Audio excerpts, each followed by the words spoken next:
Right then, Phil.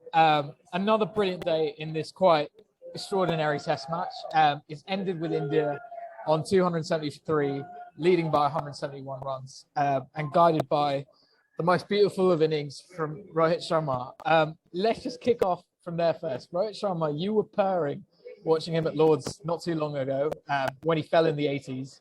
But he didn't stop there today. He went to a century with a 6 off Moeen Ali. He was just gorgeous, wasn't he? Yeah, there's a sense of real meaning with everything that he does, because he does it so beautifully and he does it with such assurance. It was a very modern day Sharma-like innings up to about 70 odd, and then it was white ball Sharma thereafter, and 45 minutes building up to that 100 as the tension in the crowd began to build, because we knew about the significance of this. He's never made one on foreign shores before, and the way that he moved from 70 odd through to the 350 was absolutely stunning. And as you say, that eye for the big moment, that eye for the special, the iconic clip, the kind of the Dhoni at Mumbai in 2012 kind of clip, you know. And he brought it up so perfectly, so beautifully with that big 6 off Moeen as well. They put the man back. They had a man at long on. They had two other men out on the leg side, and he sashayed and waltzed down the track and hit it into the second tier of the Mickey Stewart Members Pavilion. The reaction as well was, remember when Cantona scored that goal against Sunderland, I think it was, and he just stood there motionless, and that was his reaction. A man completely at ease in his genius. Those you talk about him moving from the 70s to the 100. What I noticed was to the quicks, it was, you know, they were testing him, you know, the whole time, and he was showing that straight bat, and then Moeen Ali comes on, and then you see the sweep, the deft touch, and then the big 6, a special knock from a really special player.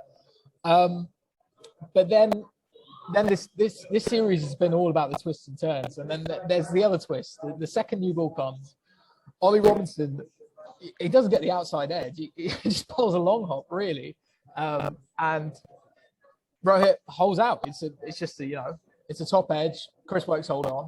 A few moments later, Cheteshwar Pujara, who batted brilliantly himself, he falls, and suddenly England are back in the game.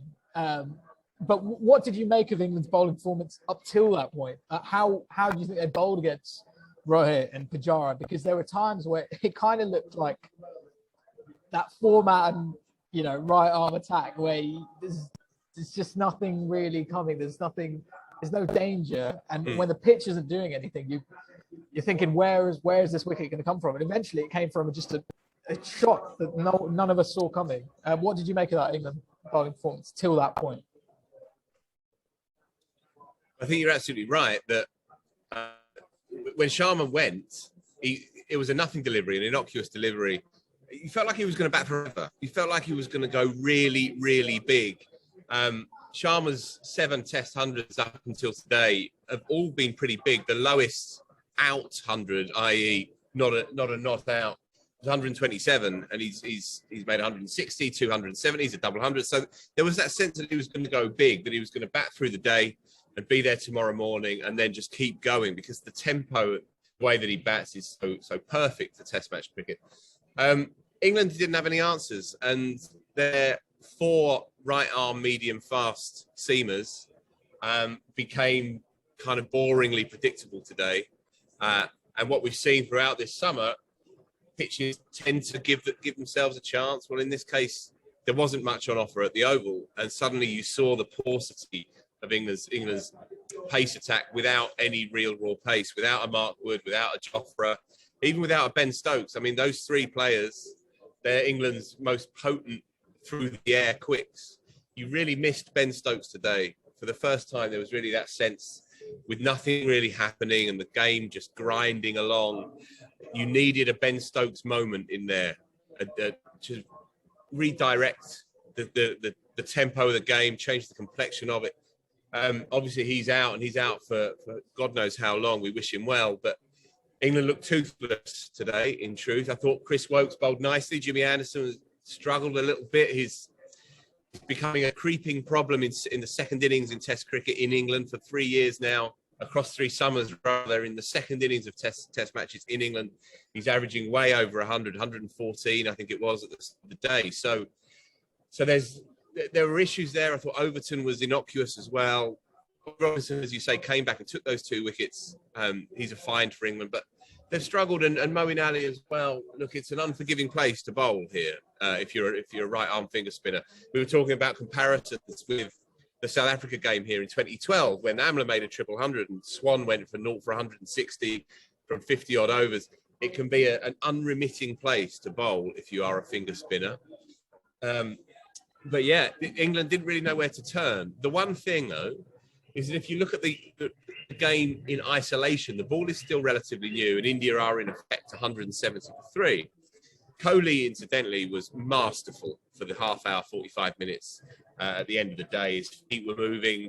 There was a real conviction and a confidence there. And he'd been a little scratchy, as we know, for 2 or 3 Test matches when he played well in the first innings, and he was brilliant, I thought, this evening. So he looms large over the rest of this game, I would say. That said, with a still relatively new ball, if England could nip him out tomorrow in the morning, maybe give themselves something like 250, 280 to chase, then we could still have a very interesting game on our hands. All 3 results are available here as well, by the way, because this pitch is flat. It's not going anywhere. It will turn a little, but it's not going to increase in pace, and it is docile. It sits up and begs. We saw it with Pujara. He was climbing into the medium paces, hitting them in front of square off the back foot. So, yeah, this pitch is not going to break up.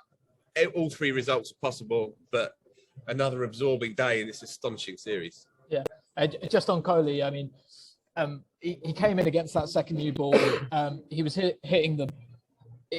He was getting the cover drive going, and he's been building to this because, 2 half centuries now, and it's been talked about for ages, just how long he's been waiting for that 71st international century. The game's kind of there for a Virat Kohli innings. It feels like that's coming, and he's probably the man to watch tomorrow. But let's just put a halt there. Phil, thank you. What a Test match we've got here. It's going to be a good one. What a Test match, what a series. This is a stunner.